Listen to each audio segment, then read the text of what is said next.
Everyone, I welcome you all in this class of Science for grade 7th, and today we are starting chapter 16, Water, a Precious Resource.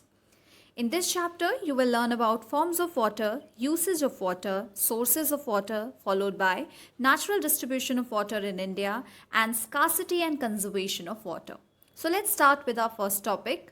We all know that there is a plenty of water available on earth, but most of it is saline water that is present in seas and oceans.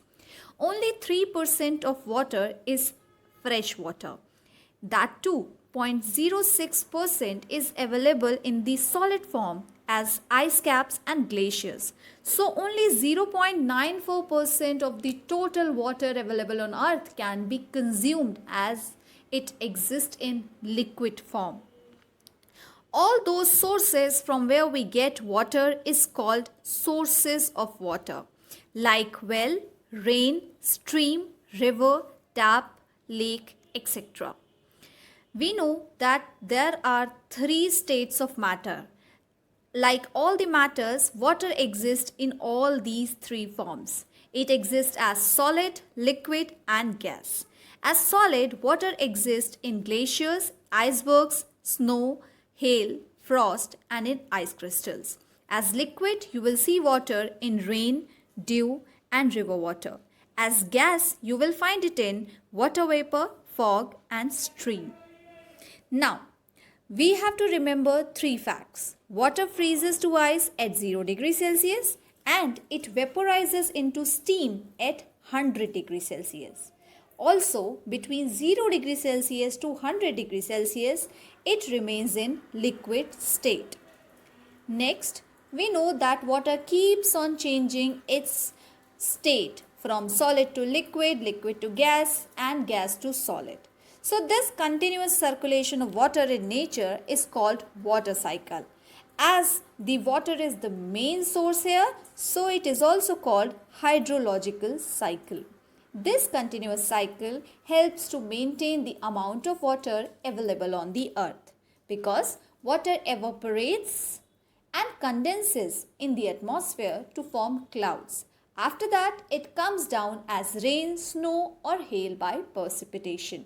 So let's see all these terms: evaporation, condensation, precipitation, and transpiration one by one to understand them better. So, what do we mean by evaporation? The water from ocean, lakes, and rivers evaporates under the heat of the sun and it goes in the atmosphere. This process is called evaporation. After evaporation, condensation takes place, where water vapor cools to condense into millions of tiny droplets that form clouds in the sky. After the clouds are ready, the millions of tiny droplets collide with each other to form larger droplets and they fall as rain or snow when they become too heavy. And this is called precipitation. Like from water sources you are getting water and it is going in the atmosphere, plants also give off water through vapor and this process is called transpiration. Now let's see where do we use water. If we divide it broadly into three categories, they would be agriculture usage, industrial usage and domestic usage. For agriculture purpose, we know that nearly 60% of Indian population depends on agriculture for living. As the population increases, there is an increase in agricultural activities also. There are some crops like paddy and wheat which require a lot of water. And if the rain is often unpredictable, artificial watering system like drip irrigation and others would be required to sustain the crops. Even canals are made to divert river water to the fields. So we could say that agriculture needs a lot of water. Now, when we talk about the domestic needs of water, we need water daily for our personal needs. We need water for drinking, bathing, washing, cooking and cleaning our houses and utensils. We also need water for the plant. And the water which is used for different activities at home is called domestic water. Now, In industrial areas, most industries need water for cleaning, heating, cooling, and generating electricity. It is used as raw material, solvent, and coolant as well. Water is also used for transportation and recreation in industries. Now, if we see the natural sources of water, they could be divided into two parts: surface water and underground water. What is surface water? The water we found on the surface of the earth is known as surface water. This includes water present in ponds, streams, lakes, rivers, seas, and ocean.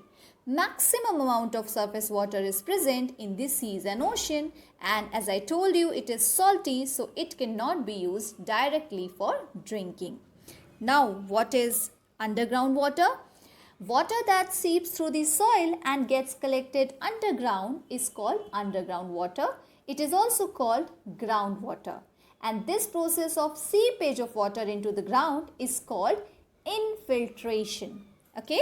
So groundwater is not salty, it is mainly fresh water and it can be used directly for most human requirement.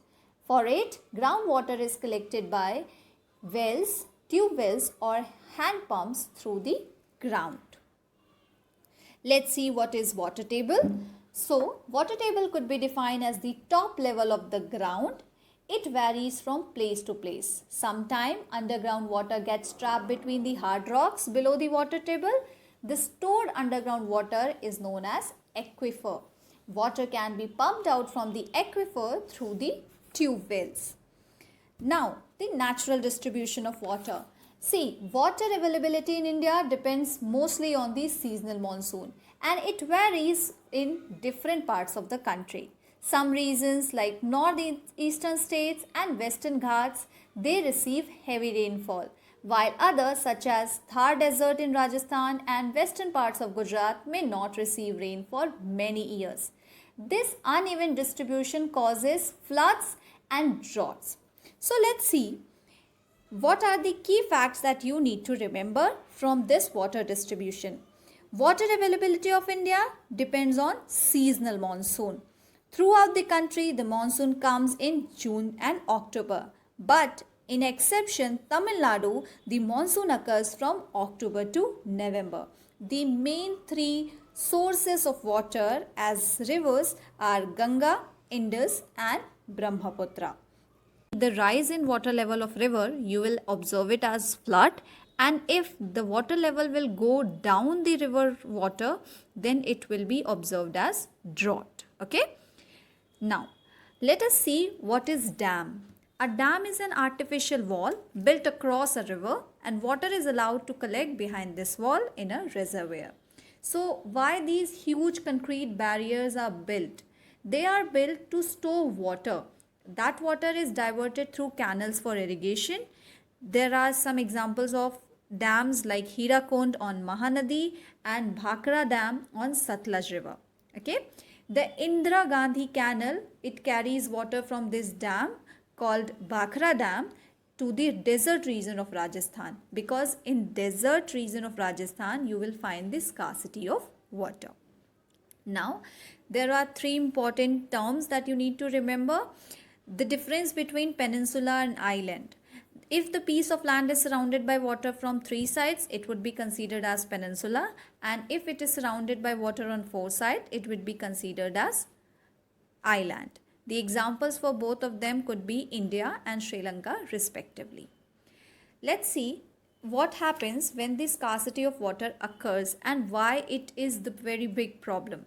It occurs due to the following factors like increase in population, increase in industries, agriculture activities, excessive deforestation, uncontrolled use of borewell technology for extracting groundwater, pollution of fresh water resources, and no measures which are being taken from our side for conserving water. So these things are really a very bad impact to the scarcity of water.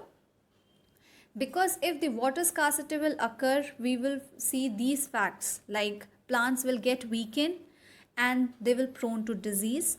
Plants will die in lack of food because In absence of carbon dioxide, photosynthesis will not take place and oxygen won't be produced. So this is going to disturb all the forms of life on the earth.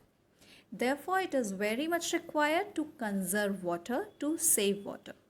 And for this, we can take the following measures, like we can keep our households for saving the water by prompting fixing leaks or dripping taps, because it could cause loss of 72 liters per day of water. We can recycle water because it is very important. Once the water is used in the kitchen, can be used for gardening and other activities. Much of water is lost during floods, so that can be saved by making dams. We can improve our irrigation methods, like we can use drip irrigation and some other methods where the less amount of water is required. So these innovative techniques are going to help a lot. We can also use the rainwater harvesting system. So what is rainwater harvesting system? This system allows us to use and conserve rainwater. In this process, the rainwater can be collected and stored in underground tanks. Through the pipes, it goes down from the roof and then again in the tank during the monsoon season, and used of it can be done for drinking as well as irrigation. So I hope you understood all these things. Thank you. Have a nice day.